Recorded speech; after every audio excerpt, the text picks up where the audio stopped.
جنرال پالاس یک یوتیوب کانال حربی که اساساً مسائل افغانستان را پیگیری میکند روز 24 مارس سال 2024 با تکیه به منابع محلی در ولایت با تاجیکستان هم مرز تخار خبر داد که نیروهای مرزبانی تاجیکستان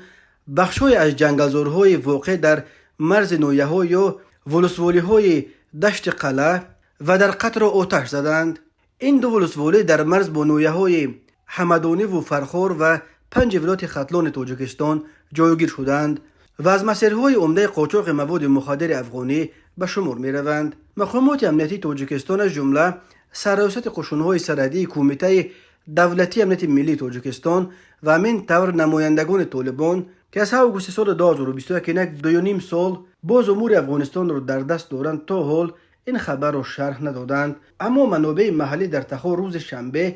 23 مارس گفتند که مرزبانان تاجیک با مقصد جلوگیری از ورود قاچاقبران مواد مخدر و گروه‌های سلاح به دست وارد مرز افغانستان شده جنگل‌ها را در این سوی مرز آتش زدند. به احتمال غالب این جنگل‌ها از سوی قاچاقچیان همچون پنهانگاه برای عبور مرز و انتقال مواد مخدر استفاده می‌شوند. در وقت‌های آخر به نگرانی‌های جانب تاجیکستان از سمت افغانستان بر علاوه قاچاق مواد مخدر باز خطر مرز را رخنه کردن گروه‌های سلاح به دست مخالفین مسلح حکومت کنونی پرزیدنت امامعلی رحمان افزوده است. بنا به گفته منابع کانال جنرال پالاس وقت‌های آخر از طریق روستای بوستان ولسوالی در قد و بخش‌های از ولسوالی دشت قلعه ولایت تخار همه واره قاچاق مواد مخدر به طرف تاجیکستان صورت می‌گرفت و این چندین بار سبب درگیری‌های مسلحانه در مرز بین مرزبان‌های تاجیک و قاچاقبران مواد مخدر هم شده بود. منابع در تخار از آن اظهار نگرانی کردند که